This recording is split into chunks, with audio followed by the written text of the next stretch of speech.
मैं तो सिर्फ मिट्टी हूँ पर वो मेरा मलक रब्बा।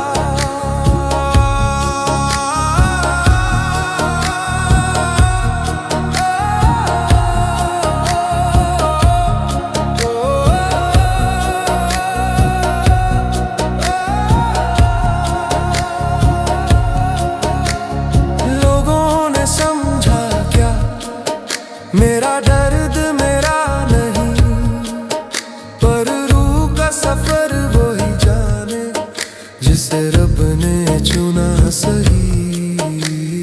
मैंने बोझ उठाए, चुप रह कर मुस्कुराया, हर